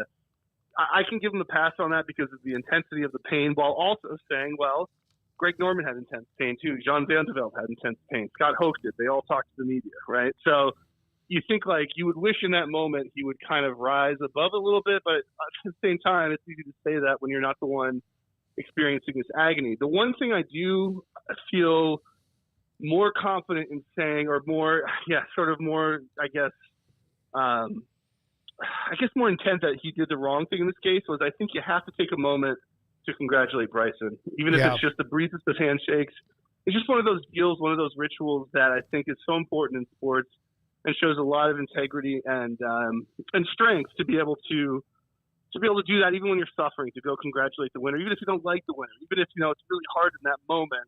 I think you have to do it. And I think Rory talked in his statement today about how resilient he is. Well, I think there's a certain part of resilience in that moment where we have to suck it up and go say nice job. It takes 2 seconds, but it's a really meaningful gesture, I think. Did you ever seen a golfer enjoy the moment as much as Bryson did after winning? And I don't know if you saw, I'm sure you did, but was it Johnson Wagner in the bunker? He stops off and does that. That was great live TV. I mean, that was amazing. And he was have you ever seen somebody just soak it in for that long like he did last night? No, it was great. It was great. And, I missed a lot of it last night because I was grinding away on the story stuff. So a lot of it I enjoyed this morning. And, I saw it, of course, going around online, the Wagner clip, but I never really watched it. And then, I watched it today. I mean, just amazing. I mean, just really a fantastic moment of live TV there. And, in general, I mean, he took the trophy, he was doing high fives, and, I think that's cool. I think the path he's come on, I think it's cool to enjoy it like that. And I really appreciated seeing that. A lot of what I missed last night, it was really neat to see it today. All right, if you don't mind, Shane Ryan again with his Golf Digest on 365 Sports. Do you feel like in any way at all him winning, because we know about LIV and the PGA Tour, but there is the thought that this thing is getting closer to whatever it's going to be. It's not going to be kiss and make up. Do you feel like Bryson being right now that star, Scheffler, of course, number one ranked, Rory's right there, do you feel like in any way that can help, or is it just so much down to dollars and cents that doesn't matter?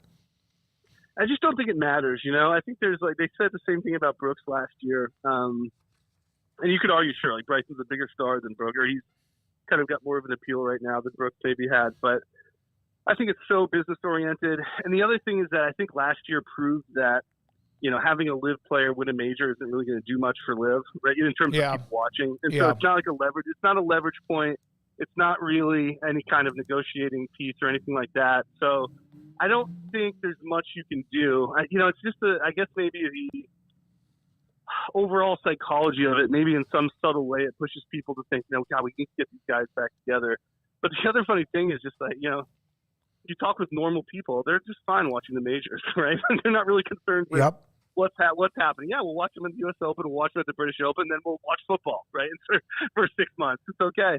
So I don't think necessarily this practically in any tangible way kind of does anything to speed this, to hasten that at all. What went wrong was, in my last question, and we appreciate it, Shane, it's a great story. Yeah. I sat there and watched that. I think I told you in an email, I had goosebumps because I could feel it, because it's like I was watching that, but just not from as close as you were. What went wrong with Scotty Scheffler? It seemed like he was off with his efficient. He's so laser sharp with his irons, and early on it just didn't seem like he had that. Yeah, it was like something, I think he had, if you count the Memorial, he had something like 4 rounds over par in a row. And this is a guy who, hadn't been above 70 for the longest time this year.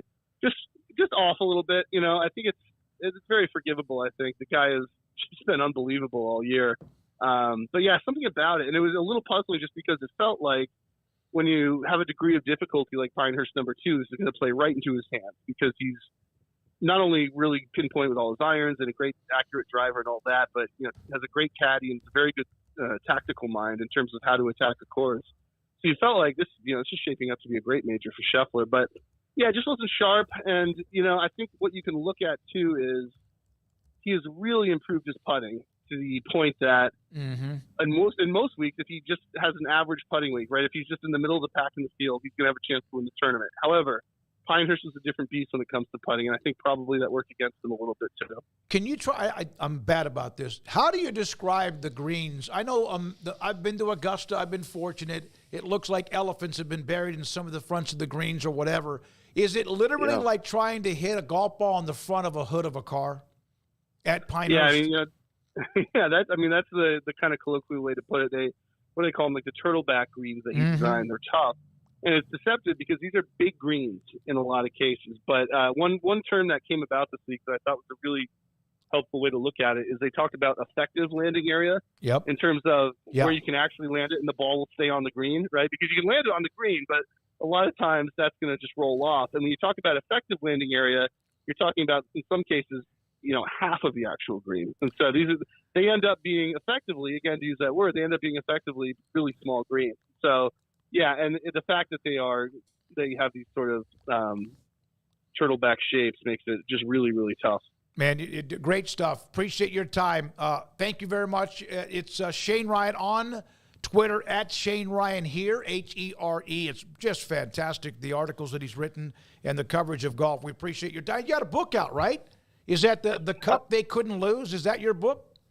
Yeah, if you like the Ryder Cup, the cup they couldn't lose, you can check that out. And like you said, on Golf Digest. But yeah, really, thanks. It's really nice talking to you. And you too. It's cool to talk to somebody who knows a lot about golf. So this was really fun. Thank you, Shane. Have a great day. And after a long, long weekend at Pinehurst with the win for Bryson DeChambeau. And I never found myself like rooting against him because of anything. There's a couple of guys on LIV that I would rather not see win. Like Hatton to me is funny. He's a LIV guy. I thought it was just amazing drama in golf that it's hard to win, and it's hard to win a U.S. Open. And under those, you're talking about a guy that got in a Lear, whatever you call it, was it a G5, whatever they call it, 15, whatever, got in his Lear, makes all this money, lives in South Florida. His marriage is in better shape because he and his wife decided to stay together. All of this, great golfer, and yet he is like this big when he missed that putt on 16 and then 18. And he walked away. I didn't like it. I think you got to stay there. Doesn't mean you have to talk to the media, but I think if anything, you need to be there to shake Bryson's hand at the end. Yeah, I mean, I don't have a lot to add. I wasn't into it like you were, as I said earlier, but I can see where you're coming from on just the sportsmanship part of it. And sucks for Rory, sucks for his fans, but I'm sure there will be a redemption arc at some point. You would think so, at least. He's got a lot of golf left in him. But I was impressed by just seeing Bryson DeChambeau a little bit differently than maybe I did a couple years back. Yeah. I don't think I'm alone in that. I think also the dumb hat that he used to wear, like when he had the bald head and he was all, like super porky, meaty, like roidish. I mean, let's face it. Bonds back in the day. He was like Balco, Mr. Clean looking dude. That wasn't a very likable guy to me, but this, still very strong, but not nearly as like jacked to the gills. And just, I don't know, just kind of a likable dude was who I saw yesterday. So, good for DeChambeau fans. And I don't care about any of the LIV PGA stuff. I think it sucks for both parties. I think the golfers are obviously winning, especially on the LIV side of things with all the money they're making. That's good for them. But I can understand people who have an issue with where that's coming from. I can understand the people who point out the hypocrisy because, it's not like the PGA is guilt-free in any of this. I just think it's an SE situation. It was just a bad situation, I think, for the game of golf. I don't think it's good to have two different leagues. I think if the NFL was split into two different leagues, it would not be what it is now. It'd probably be number one and number two in popularity, but it wouldn't be what the NFL is. So I think having anything under different umbrellas when you're talking about the best players on earth being split up, unless it's like World Soccer where there's just so many players and even then you have just so many clubs and different leagues and things. That's different because the English care mostly about the English clubs and the Spanish care about the Spanish clubs and so on and so forth. They're big enough they're countries that have their own leagues, right? This is the league for the entire world and there's two of them. And I just don't think that outside of the Saudi money being infinite and them never having to worry about really TV ratings or any of that because they'll always be able to reach down in their piggy banks and have enough money to pay a Bryson DeChambeau. Beyond that benefit for golfers and whatever else it's led to as far as the PGA making changes as a consumer, as a viewer, and not one who's avid to begin with, it doesn't make me want to watch it anymore. It actually makes me want to watch it a little bit less. Yeah, no, it's kind of certain. I will watch majors like I used to watch every one of the Triple Crown, even in horse racing, even though I was never a horse racing guy, or NASCAR, the Daytona 500. Some of that stuff has kind of faded off of my I have to watch it type radar, the Indy 500. But the majors in golf, if I can't be there, if I'm playing or I'm just not able to watch it, I will absolutely record it to watch it. And I agree with you on the LIV thing. Initially, I was like, those bastards, they're leaving, and yet we were asked, okay, if Saudi money contacted Brian Colt Ashley and they said, hey, there's $500 million, $5 million, of course, they own it, but if it trickled down to us, you would have to, no matter what, we'd be idiots not to talk about it and discuss it. Everyone individually would make their decision. And then there's always the argument about, well, there's a lot of American businesses who are also a part of the Saudi money that never takes the kind of heat that the golfers are taking. Guarantee you some of the politicians who push back on it are taking oil money under the table or over the table or what. Yeah, like I don't care what a politician has to say. They're lying the moment their mouth opens, regardless of where they stand on any aisles. But, yeah, I think there's a lot of hypocrisy, and a lot of the people who push back on that, I'll tell you right now, yeah, I'll take it. Drastically change my entire life and help me better take care of my parents as they get older and do all these, like, hell yeah, I'm taking that money. So, to each their own and all that, but it's also an easier decision to make if you're Rory McIlroy and you're already making millions of dollars and you're saying, well, I'm just not going to make tens of millions of dollars more. I'll just take the tens of millions. I mean, like, that's the decision you can make. If you're talking about somebody who's making, 5 figures, 6 figures, even low 7 figures, and you're saying, here, you can make 8 on the regular, like, yeah, of course people are going to do that. I mean, they'd be foolish not to, but that's a whole different thing. Good for Bryson DeChambeau. I guess that's good for LIV. I don't know how really if that boosts them at all, or I guess it's just a bragging rights trash talk thing for golf fans, I suppose. I don't get into the there's enough tribalism in college football. I don't try to dip into the golf tribalism. It wasn't like when Koepka won. When LIV early on, right after those decisions were made, it was still, you saw some of the guys that are a part of that tour. That was a couple years ago now. But it's not quite that. Renee Rocha golf, and then the yawning. That was more than a golf tournament. That was life. That was drama. Here are 2 tweets. One of them about Rory McIlroy missing 2 short putts. Look at this stat.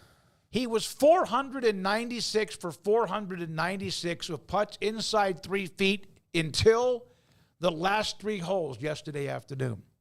Also, Bryson DeChambeau, where Pinehurst, when Payne Stewart won it, then died just a few months later in that plane crash. He visited TCU. Payne Stewart, he heard about him attending SMU,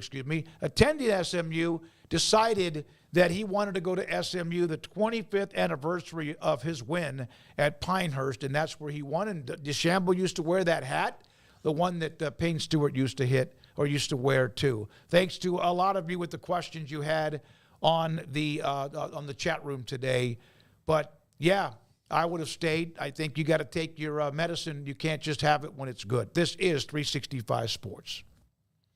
Richard Carr, Buick, GMC, Cadillac, they are the people that you can count on for your automotive needs. And right now, hot summer savings on GMC, Buick, and Cadillac models going on right now.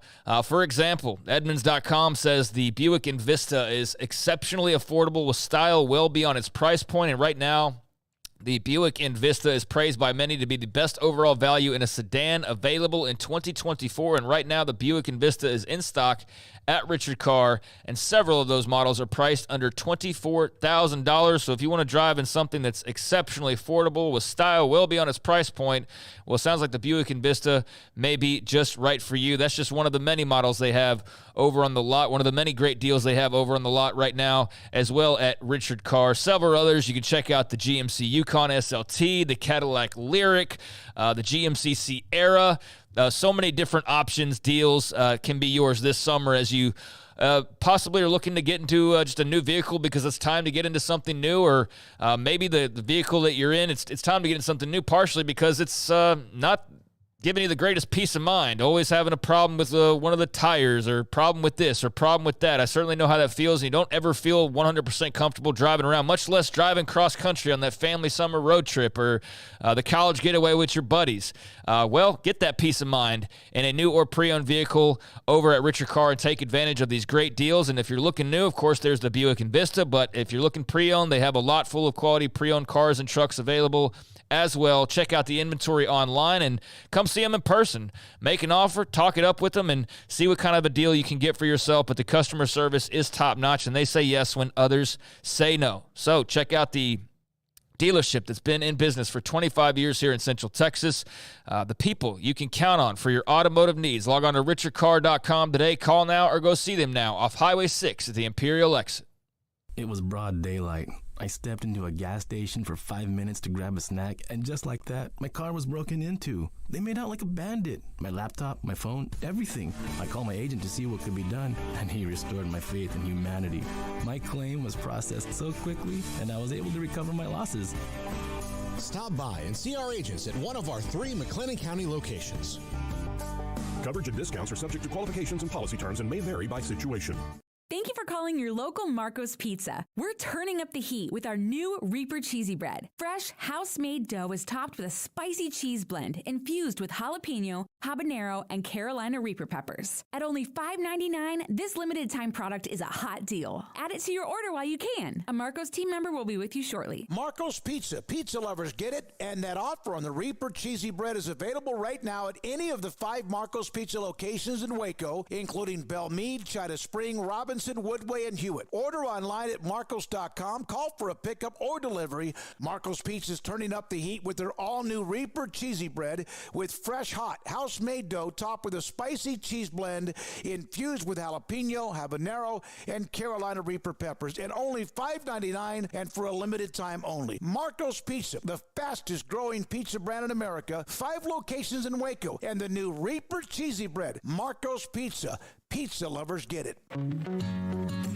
Established in 2007 and independently owned, Alliance Bank Central Texas is committed to helping families and businesses meet their financial goals. From their tellers to their board of directors, they know the importance of superior service and competitive products. Customers have confidence knowing that their financial needs are in good hands. It's your bank, Alliance Bank Central Texas, with 2 Waco locations, 4721 Bosque Boulevard and 191 Archway Drive on Highway 84, and at alliancebanktexas.com. Member FDIC and equal housing lender. Stepping into a new pair of boots is great, but stepping into the boots of a U.S. Army officer can also add confidence and leadership skills to your son or daughter's career path. There are more than 150 occupational specialties to help them find the best fit for their future. See all the things your son or daughter can achieve in our boots at GoArmy.com.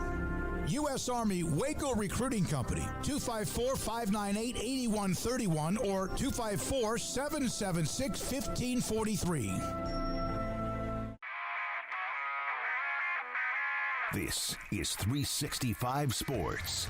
Are you a Sikkim 365 superfan? Then try out our premium subscriptions at Sikkim365.com.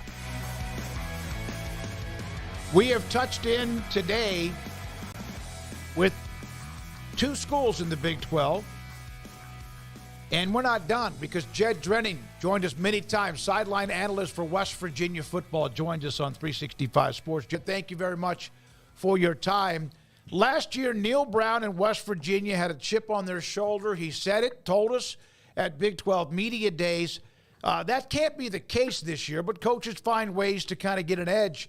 What is the rallying cry for them this year? Yeah, Smokey, you're right. It's difficult to replicate being picked 14th in a 14-team league, right? I mean, that kind of jet fuel doesn't come along often. But I have spent the off season trying to petition my fellow media members to do what they can to make sure that we get picked dead last in the league going into this year once again. But I don't think that's going to work. I don't know if many are going to pick us to win it, but I get the sense that most will pick us to be in the mix. So I think what we have to be is a group of self-motivators. I think we are. I like the leadership in this locker room despite what we lost. And I think we're going to be a team with a hard edge. Has the offseason felt any different given the lack of, I guess, pressure that's sort of been there? Not that pressure goes away entirely, of course, but you still have to go win some more. But did it feel at all different following last season? Just maybe a sense of a lessening of some of that pressure, if you will? Just like you said, the pressure never goes away. But to Neil Brown's credit, that's not something that he really he didn't bring that into the building. I mean, none of those types of things were part of any narrative that was going on. And you got to focus on the next game ahead of you and win it anyway. I think that we believed in what we were capable of, which is why in large measure Neil was upset to the extent that he was when that projection came out last year. We thought that we were a couple plays away and a couple games here and there from, instead of being a 5-7 team the year before, for maybe being a 7 or 8 game winning team. But it didn't work out that way. But last year, things did start to come together. I think the biggest difference coming into this year is it's the first time in a while that we feel we have a bona fide, a somewhat established playmaker behind center. and that kind of changes the ebb and the feel and the vibe of everything to begin with. So when you have a guy like Garrett Green coming back, when you have Nico Marchiol returning to back him up, that says something about the program, and I think that gives you a little bit of swagger as well. So, yeah, I love the way he plays the game, Garrett Green. I love the way it's like he wears his emotions on his sleeves. He's tough. He's better than you think, and sometimes that might be, he's not that perfect-looking quarterback, but my God, he seems to be an incredible leader too. And not saying he's a leader is misjudging his talent, but he just, I want to go into a foxhole with him. Yeah, Neil likes to call him an energy giver. Some people, we talk about energy vampires that will steal your energy from you and bring down a room. Well, there's a certain energy, a certain glow to Garrett when he comes around. He's never having a bad day. That really resonates with his teammates and really resonates with anybody who spends some time with them. So there's a lot to be said for that. So setting aside the skill set and the dynamic playmaking ability, just in terms of what he can accomplish within the confines of a locker room, I've always said that, first and foremost, the biggest job a quarterback has is to make those around him better and get the most from those around him. And Garrett Green can certainly do that. Jed, trying to position everybody in the Big 12 is a difficult task, as I'm sure you've found that as well. Everybody trying to do their preseason polls and everything. How did you kind of sort through the madness, if you did already, and where did West Virginia fall in your mind when trying to feel out where the conference goes through 16 teams? Well, you want to start by being in the mix, but it's far more important, as we know, to be in the mix in November. If you're playing meaningful football in November, that's really what you aspire to. And I think we've put ourselves in position to do possibly that. I think there is so much incredible parity in this league. I think it's going to come down to a function of two things. Which team is the most consistent? Because literally there's no empty chairs. Anybody can beat anybody, and that's not lip service, on any given Saturday or Thursday or Friday night. And the other thing is going to be who stays the healthiest. So whoever is the most consistent and plays relatively good football week in, week out without laying a dud here and there, or doesn't lay many duds, and whoever stays the healthiest. And I think West Virginia is in the mix of one of those teams that can certainly do that. And if we do, there's no reason to think that we don't at least have a chance to be fighting for a spot at Jerry World come December. So what is their issue, or what aren't so sure about as they head into the season? Well, we have a lot of replacement pieces on the defensive side of the football. I mean, defensively, we were retooled with some portal kids last year, starting with Beanie Bishop. I mean, you talk about a sales pitch of portal kids. We're able to look at portal kids and say, this guy parachuted in, was on campus for 7 months, and became the 13th consensus All-American in the history of the program. How's that for portal? So that's the sales pitch that Neil and the staff and Jordan Leslie and the defensive staff have been positioned to offer. And we jumped last year, guys, from when it comes to a passes defended standpoint. I found myself talking about PBUs and passes defended more last year than any point in my entire adult life. You didn't realize 2 years ago how often we were out of position and didn't even get a chance to make a play on the football. We went from 121st in the country 2 years ago in passes defended to 21st last year. So in large measure, that was because of Beanie Bishop and what he brought to the table. So now the question is, can one of these new portal kids, in addition to what we return, fill that void? And we like to think we're a little longer, we're a little more athletic on that defensive back end, and maybe we can do that. The other question mark would be, last year we surprised a lot of people with our robust depth on the defensive line. Now, we still feel we can be very productive with our top unit and even our top couple units. But guys, last year we sometimes went 8-9 deep, cycling guys in and out without missing a beat. I'm not so sure the composition of this defense will be the same as that. So we're going to have to make up for it in other ways. And we feel, for instance, that maybe this linebacker room, which has a real chance to be potentially not just the strength of the defense, but maybe the strength of the team, we'll see. So those are the things that have to fall into place for us.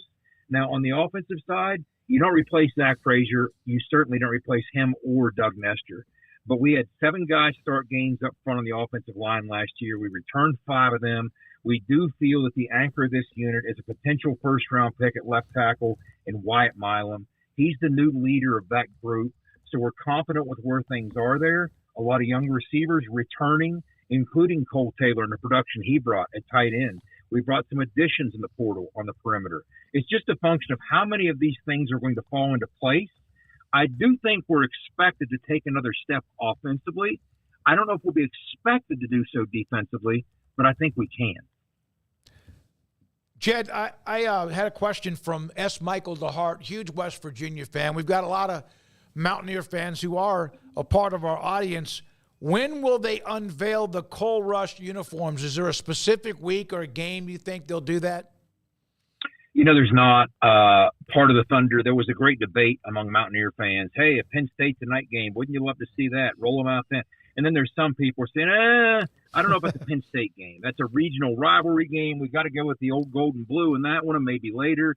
But now it's to the point I'm not sure because Penn State's a noon kickoff. You're certainly not doing it then. The next week's an FCS opponent, a later kick onto the light shore, but I don't know if you do it then. So I think that's kind of up in the air and to be determined. All right, speaking of Penn State, last year when the season began, because there was so much like, man, there's a dark cloud. Is Neil Brown going to survive the year, et cetera? It was 38-15, but it didn't seem that way. Penn State scored late, but it was a game that was very competitive for probably most of it until the last score. And that seemed to, give them a little bit of a boost. Does it all kind of ride on the atmosphere of this team based on Penn State, or is that putting too much into one game? I think that could kickstart things for sure. I think one of the big differences, let's start with this. Penn State, as you guys know, is going to be a top 10 team once again. Mm-hmm. They're going to be incredibly deep and talented, most likely a playoff team in this new 12-team format. They're the real deal, absolutely. The biggest difference that I see will be instead of playing in a sold-out Beaver Stadium in front of 110,000 people, the largest crowd to ever watch West Virginia play a football game, we're going to be playing in front of a sold-out Mountaineer field. Now, noon or no noon, don't read too much into that. It's going to be an electric atmosphere. You're going to spend all summer hearing about this as Fox promotes it. It's going to be a big deal. Mountaineer fans are certainly going to be the 12th man and have this team's back on August 31st against a very talented Penn State team. But a couple things to look at. Last year, despite all the talent and depth on the Penn State defense, we were still able to somewhat effectively run the football. Ran for 140 yards plus. Smokey, as you talked about, it was a ball game well into the third quarter. It was 14-7. The problem that we encountered, we did what you can't do in that type of environment against that kind of team, and we blinked. We had a penalty bring back a 20-plus yard run. That stole our mojo. The next thing you know, they drove down and scored and started to separate, and it was a different ball game. But we can't let those types of things happen. We're a double-digit underdog at Mountaineer Field, or at least at this juncture we are. The last two times we were a double-digit underdog at Mountaineer Field, we actually won the game. So interesting vibe to this football game against an incredibly talented Penn State team. I mean, this would be the signature marquee win that Neil Brown and this group would love to have, no doubt about it. Any thoughts, and I know it's all very much unofficial stuff, and it's just maybe trial balloons being floated by the conference office, who the heck knows, but any thoughts on just some of the stories involving the Big 12 last week, the renaming and the private equity thing? It's very complicated. I don't pretend to know all the ins and outs of that, but any particular thoughts on just your mark kind of going for it all, going for things to make the conference better, although there might be some pushback on that? There's certainly going to be some pushback because not everybody's ready to embrace these changes that, for good or for bad, are necessarily taking place. But in a power structure of college football, which is where we currently reside, with in effect a power two. I mean, let's be real about this. When you look at the financials of the SEC and the Big Ten, it's a power two. So others are trying to scramble to best position themselves as that next league in. And I think really the Big 12 and your mark have done a better job than anybody else at doing that and filling that vacuum.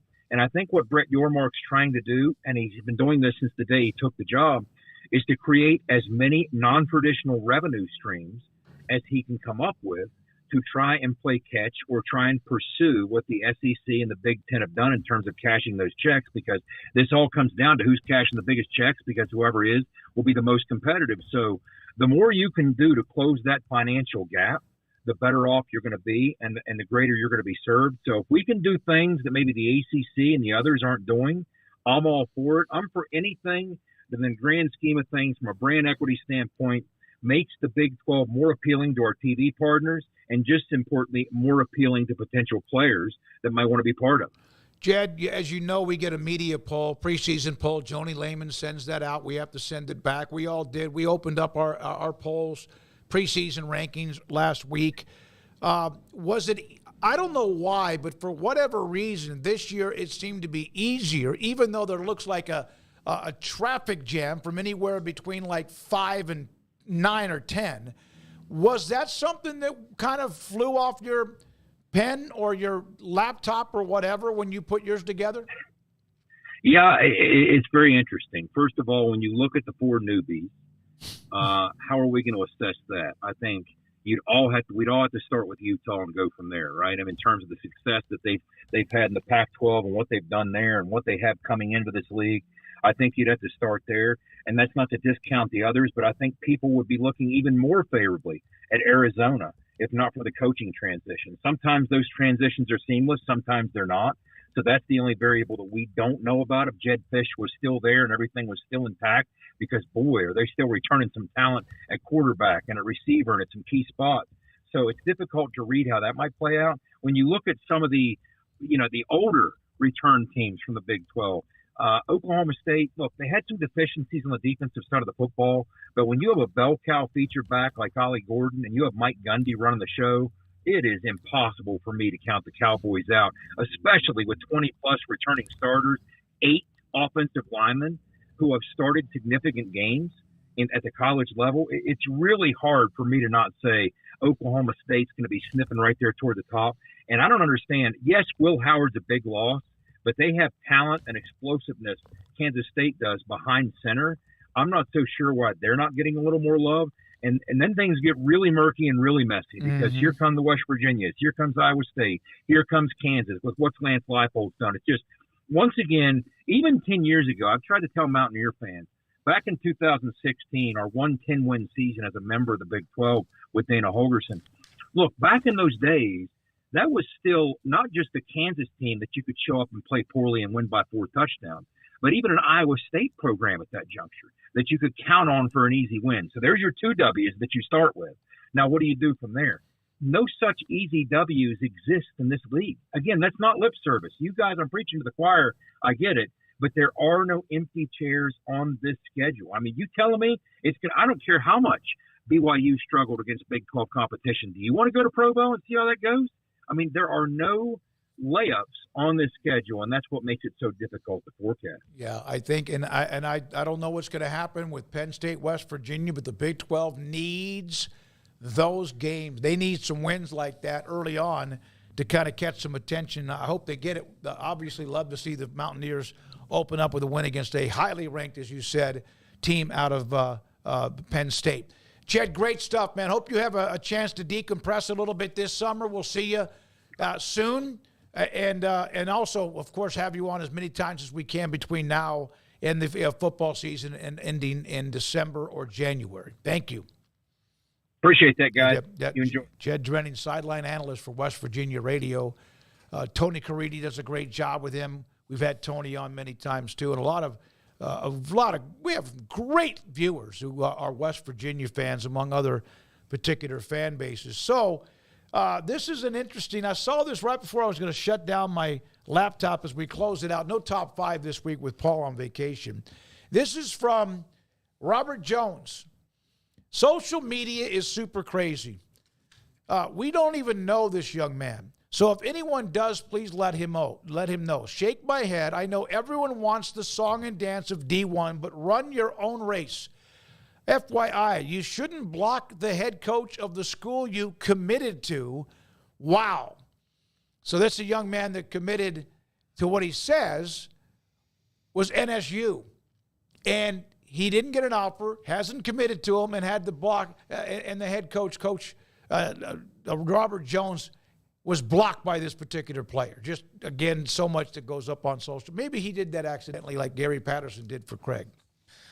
Yeah, I don't know. I just think there's a lot of attention whores out there these days, and basically social media has now reconfigured itself to where you're rewarded not for being truthful or accurate or just yourself. You're rewarded for just whatever it is that makes people have a reaction to you. And I don't know. Maybe this show will never be ultra successful because I refuse to do that, and others just like have no bearings or excuse me, no qualms about being wrong or just doing whatever it takes just to get people to watch. But I'm just never going to be that desperate for attention, even if that's the route you have to go. So that person is obviously desperate for attention, and that lines up with a lot of people these days. And I don't know what you gain from it. Like, at least in other ways, like you gain viewers, I guess. You gain, I don't know, revenue maybe, but lying about where you're committed to, like that gets you, what, a 15-minute period of congratulations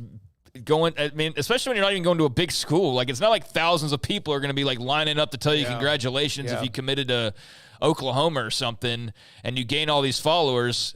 All due respect to that institution, but I just think we're in a look at me at whatever cost, even if it's just lying about whatever, and I think that sucks, honestly, because it's just only going to get worse. But that's where we are. So yeah, I mean, I say all that just because it just feels like it's becoming more commonplace of just faking it all to get. Well, you hear about these influencers and I mean, and I guess we are in a roundabout way, but we're not going to be not genuine about it, and that costs us because we could probably throw a bunch of crap at the wall and say this is happening and get like another zero added on the viewers, but we just don't want to do that because that's not who we are and we're not that desperate for it. But the whole fake recruitment thing, I don't want to apply that to just this, this kind of wave of generation. That's been going on for a while. It's just that now it's impossible to hide it because everybody's got Twitter, whereas I remember a story like that in like 2014 or 15. Kid had a whole ass signing ceremony and to a big school. I forget what it was. And it all came out in the wash. Like UCLA or something. Yeah, it was like UCLA, some school like that. And it came out pretty quick that was not the case. But, now you put out a tweet, and that's going to be seen and found and all that pretty quickly. So I don't know what you got out of that. And I think that account's deleted itself or already taken it offline. So I don't know what the point was. I don't know. It didn't make any sense. Why do that? You make yourself look bad. And let's say Norfolk State was interested in you. Well, not anymore.